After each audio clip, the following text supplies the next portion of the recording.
하나님 말씀 함께 보도록 하겠습니다. 누가복음 24장 36절에서 53절까지 말씀입니다.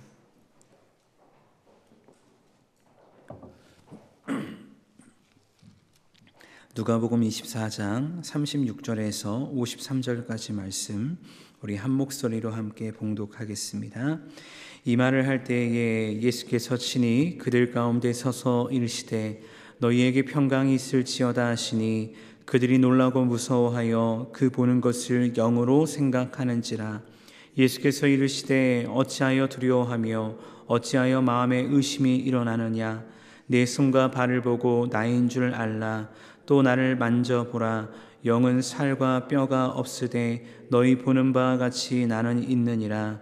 이 말씀을 하시고 손과 발을 보이시나 그들이 너무 기쁨으로 아직도 믿지 못하고 놀랍게 여길 때에 이르시되 여기 무슨 먹을 것이 있느냐 하시니 이에 구운 생선 한 토막을 드리니 받으사 그 앞에서 잡수시더라.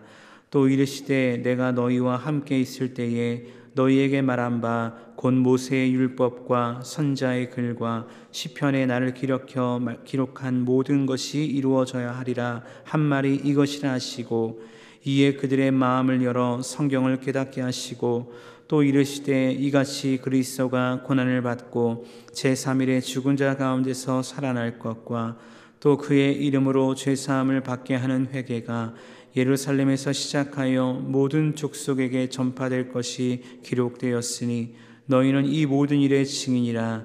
볼지어다 내가 내 아버지께서 약속하신 것을 너희에게 보내리니 너희는 위로부터 능력으로 입혀질 때까지 이 성에 머물라 하시니라. 예수께서 그들을 데리고 베다니 앞까지 나가사 손을 들어 그들에게 축복하시더니 축복하실 때에 그들을 떠나 하늘로 올려지시니 그들이 그에게 경배하고 큰 기쁨으로 예루살렘에 돌아가 늘 성전에서 하나님을 찬송하니라. 아멘. 우리 함께 말씀 나누도록 하겠습니다. 오늘 말씀을 보면 엠마오로 가던 두 명의 제자가 어제 말씀에 이어서 예루살렘에 돌아와 제자 공동체와 만났고 예수님의 부활 소식을 함께 나누는 것을 보게 됩니다. 근데 그렇게 부활의 소식을 나눌 때 누가 나타나시냐면 부활하신 예수님께서 제자 공동체 모두에게 나타나신 것을 보게 되죠. 그리고 예수님께서 그들에게 이렇게 말씀하십니다. 너희에게 평강이 있을지어다. 여러분, 예수님께서 제자들에게 평강을 선언하신 이유는 무엇일까요? 다름이 아니라 그들은 여전히 종교 지도자들에 대한 두려움이 있었기 때문입니다. 당시 상황을 요한복음 20장 19절은 이렇게 설명합니다. 이날 곧 안식 후 첫날 저녁 때에 제자들이 유대인들을 두려워하여 모인 곳에 문들을 닫았더니 예수께서 오사 가운데 서서 이르시되 너희에게 평강이 있을지어다. 사실 우리는 이러한 제자들의 모습을 보면서 실망감을 가질 수 있는데, 왜냐하면 어제 말씀을 통해 보았듯 이들은 베드로를 통해서 또한 더 나아가 엠마오로 가던 두 명의 제자를 통해서 부활에 대한 소식을 들었기 때문입니다. 근데 지금 이들의 상황은 어떠합니까? 여전히 종교 지도자들에 대한 두려움으로 인해 자신들의 모인 곳에 문을 닫고 숨어있는 폐쇄적인 모습을 취하고 있었다는 것입니다.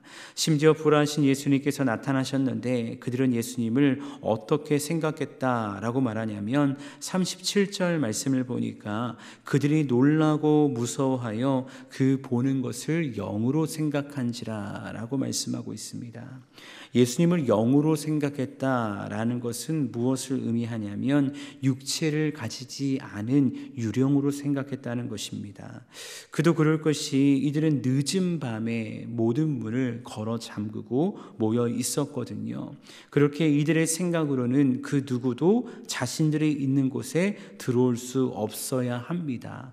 만약 들어온다 한들 문을 두드리는 소리나 문을 여는 소리나 아니면 어떤 겁박자들의 자리라고 한다면은 문을 부시는 소리가 들려야 정상인데 그런 사람의 인기척 문의 소리가 전혀 없었는데 예수님의 형상을 한 사람이 나타났다.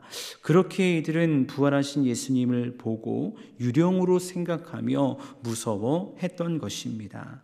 물론 여기서 예수님의 부활을 믿지 못하고 무서워하는 자들은 아직 예수님의 몸의 부활의 소식은 들었지만 몸의 부활을 목격하지 못했던 다른 제자들일 것입니다. 그래서 이전에는 개개인에게 부활의 몸을 보이셨던 예수님께서 이제는 두려워 떨고 있는 제자 공동체 모두에게 자신을 보여주시는 것이죠. 그리고 아직 예수님의 몸의 부활을 믿지 못하는 제자들을 위해서 오늘 말씀을 보니까 세 가지의 일을 행하십니다. 첫 번째는 내 손과 발을 보고 나를 만져보라 라고 말씀하시죠. 24장 39절 말씀 보니까 이렇게 말씀합니다. 예수께서 이르시되 어찌하여 두려워하며 어찌하여 마음에 의심이 일어나느냐. 내 손과 발을 보고 나인 줄 알라. 또 나를 만져보라. 영은 살과 뼈가 없으되 너희 보는 바와 같이 나는 있느니라 라고 말씀하십니다. 예수님께서는 앞서 자신을 유령으로 착각하는 제자들을 위해 말씀하십니다. 너희가 나를 믿지 못하겠다면, 나의 몸의 부활을 믿지 못하겠다면 내 손과 발을 보고 와서 나를 만져보라 라고 말씀하는 것입니다. 물론 성경에서 제자들이 실제로 예수님의 몸을 만져봤는지 안 만졌는지는 나오지 않지만 예수님께서는 확신이 있기 때문에 자신의 몸을 만져봄으로 부활의 확신을 가질 수 있도록 제자들을 이끌어 가시는 것이죠. 그리고 두 번째는 먹을 것이 있냐 물으시고 함께 음식을 드시는 것이었습니다. 41절 43절 말씀 보니까 그들이 너무 기쁨으로 아직도 믿지 못하고 놀랍게 여길 때에 이르시되 여기 무슨 먹을 것이 있느냐 하시니 이에 구운 생선 한 토막을 드리니 받으사 그 앞에서 잡수시더라 라고 말씀하고 있습니다. 우리가 어제 보았던 엠마오로 가던 두 제자의 모습 가운데서도 24장 30절에 그들과 함께 음식 잡수실 때에 라고 말씀하셨거든요. 여러분, 예수님께서 시장하셨기 때문에 먹을 것을 찾으셨을까요? 우리는 그것이 아니라는 것을 분명히 알고 있습니다. 예수님께서는 자신의 몸의 부활이 실제라는 것을 증명하기 위해서 먹을 것을 찾으셨고 육신의 몸으로 부활하신 예수님께서는 제자들과 함께 구운 생선을 드신 것이었습니다. 세 번째는 그들의 마음을 열어 성경을 깨닫게 하신 것이었습니다. 44절 45절 말씀 보니까 이렇게 말씀합니다. 또 이르시되 내가 너희와 함께 있을 때에 너희에게 말한 바 곧 모세의 율법과 선지자의 글과 시편에 나를 가리켜 기록된 모든 것이 이루어져이라 하리라 한 말이 이것이라 하시고 이에 그들의 마음을 열어 성경을 깨닫게 하시고 예수님께서는 성경을 통해 자신을 계시하시는 것입니다. 여러분, 성경을 한마디로 하면 어떤 책이다라고 말할 수 있을까요? 성경은 예수 그리스도에 대한 책입니다. 우리가 보는 성경을 보면 구약과 신약 성경이 있지 않습니까? 근데 구약은 예수님의 오심을 예언하는 이야기이고 신약은 예수님의 오심을 성취한 이야기라는 것입니다. 그렇기 때문에 성경은 예언과 성취의 책이다라고 말할 수 있는 것이죠. 특별히 44절 말씀에 보면 모세의 율법과 선지자의 글과 시편이 나를 가리켜 기록된 모든 것이라고 예수님께서 말씀하고 있는데 여기서 말하는 모세의 율법, 선지자의 글, 시편은 유대인들을 통해 만들어진 구약의 구조였던 타나크라는 것이 있는데요. 타나크란 모세 오경의 토라, 선지자의 네비임, 성문서의 케투빔의 첫 글자를 딴 합성어입니다.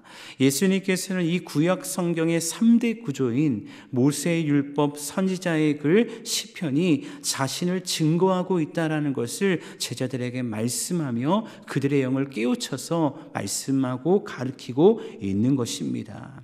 그리고 이어진 46절과 47절 말씀을 보면 세 가지의 말씀을 더하시는데 첫 번째는 그 말씀을 근거로 그리스도의 고난을 이야기하고요. 두 번째로는 그리스도의 부활을 이야기합니다. 그리고 세 번째로는 열방을 향한 복음 전파를 이야기하는 것을 보게 됩니다. 여러분, 예수님께서 제자들에게 자신의 부활을 보여주시고 말씀을 깨닫게 하신 이유가 분명히 있습니다. 아무런 이유 없이 그저 나와 함께했던 제자들이기 때문에 그들에게만 특별하게 보여주신 것이 아니라 분명한 이유가 있기 때문에 이들에게 말씀하시고 깨닫게 하시고 다시 진리로 이들을 이끌어 가신다는 것이죠. 그렇다면 그 이유가 무엇일까요? 48절 말씀 보니까 그 이유를 분명히 말씀하고 있는데 이렇게 말씀합니다. 너희는 이 모든 일의 증인이라 라고 말씀하고 있다는 것입니다. 여러분, 증인은 누구입니까? 증인은요, 내가 보고 들은 것을 증거하는 사람입니다. 그런데 문제는 무엇일까요? 당시 상황으로 보면 내가 보고 들은 것을 증거하면 어떻게 됩니까? 여전히 위세 등등한 종교 지도자들의 세력으로 인해 나도 핍박당하고 나도 죽을 수 있습니다. 우리는 마태복음 말씀을 통해 당시 종교 지도자들이 예수의 부활에 대한 소문을 막기 위해서 얼마나 치사한 방법까지 많이 사용했는지를 볼 수 있는데, 마태복음 28장 12절 13절 말씀 보니까 이런 말씀이 나옵니다. 그들이 장로들과 함께 모여 의논하고 군인들에게 돈을 많이 주며 이르되 너희는 말하기를 그의 제자들이 밤에 와서 우리가 잘 때에 그를 도둑질하여 갔다 하라 라고 말씀합니다. 이게 무슨 말이냐면 예수의 부활에 대한 소문이 나니까 병사들을 시켜서 이런 이야기를 하는 겁니다. 돈을 많이 주면서 우리가 모르고 잠을 잘 때에 예수의 제자들이 그 시체를 훔쳐갔다라고 소문을 내라는 것입니다. 이런 소문으로 인해서 그 당시에 제자 도적설이라는 그런 이야기들이 퍼져 나갔다는 것이죠. 이렇게 세상 방법을 가리지 않고 예수 부활의 소문을 막으려 했던 종교 지도자들이 무슨 일이든 못하겠습니까? 아마 종교 지도자들은 부활의 증인이 되려는 예수의 제자들을 협박하고 때로는 그들이 가진 부와 명예로 회유하려 들었을 것입니다. 결국 종교 지도자들은 제자들을 예수 부활의 증인이 아니라 예수 부활에 대한 위증자로 삼으려 했다는 것이죠. 그렇게 이들에게 진짜 부활의 증인이 되기 위해 필요한 것이 있으니 그것은 다른 것이 아니라 약속하신 성령의 충만함을 받는 것이었습니다. 그래서 예수님께서는 너희는 내 증인이 되어야 된다라고 말씀하신 이후에 이렇게 말씀하십니다. 49절 말씀입니다. 볼지어다 내가 내 아버지께서 약속하신 것을 너희에게 보내리니 너희는 위로부터 능력으로 입혀질 때까지 이 성에 머물라 하시니라. 사실 예수님께서는 이미 성령에 대해서 여러 번 말씀하셨습니다. 내가 떠나가는 것이 너에게 유익이다 라고까지 말씀하셨죠. 요한복음 16장을 보면 특별히 성령을 통해 나타날 놀라운 역사를 이미 제자들에게 자세하게 설명하시는 것을 보게 됩니다. 그렇게 예수님께서는 그 약속을 상기시키시면서 내 아버지께서 약속하신 것, 즉 성령의 강림이 임할 때까지 이 성에 머물라라고 말씀하시는 것입니다. 그리고 이제 예수님께서는 굳게 닫혀 있던 장소에 있던 이 제자들을 어디로 이끌어 가시냐면요, 여전히 두렵고 떨림의 대상이 되는 세상으로 이들을 이끌어 가시는 것입니다. 사실 예수님께서 부활하시고 40일 동안 이 땅에 여러 사람에게 보이셨는데 오늘 말씀의 시작이었던 36절 말씀은요, 안식 후 첫날 저녁의 배경이었지만 50절 이하의 말씀을 보면 예수님이 승천할 당시의 배경, 즉 40일째 되었던 그 시간이 뛰어넘는 것을 보게 되어집니다. 그래서 동일한 본문의 말씀이지만 시간적인 간격이 이렇게 일어난다는 것이죠. 예수님께서는 예수님께서는 제자들을 데리고 이제 베다니 앞까지 가셨다라고 말씀하는데, 그곳에서 제자들을 축복하시고 제자들이 보는 앞에서 하늘로 승천하셨다라고 말씀합니다. 아마 이 말씀을 보면서 성경을 아는 분들은 한 가지 의문을 가질 수 있을 텐데, 그 이유는 사도행전 1장에서는 예수님의 승천 장소를 어디로 이야기합니까? 감람산으로 이야기합니다. 근데 오늘 본문에서는 승천 장소를 베단이다라고 이야기하고 있거든요. 사실 그 이유는 간단한데, 지리적으로 볼 때 감람산을 둘러싸고 있는 지역이 감람산 왼편 기슭은 예루살렘이고 오른편 기슭은 베다니이기 때문입니다. 결국 감람산과 베다니는 지리적으로 가까운 지역이었기 때문에 예수님의 승천이 누가복음 24장에서는 베다니로, 사도행전 1장에서는 감람산으로 나오는 것은 전혀 모순되지 않다라는 것을 기억하시면 될 것 같습니다. 이제 이어진 51절 이하의 말씀을 보면 제자들이 예수님의 말씀을 기억함으로 큰 기쁨 가운데 예루살렘으로 돌아가는데, 이들은 그곳에서 하나님을 찬송하며 성령의 강림을 기다리는 것입니다. 근데 여기서 놀라운 것은 무엇이냐? 이들이 어디에서 하나님을 찬송했다라고 말씀하고 있습니까? 성전에서 하나님을 찬송하는 것입니다.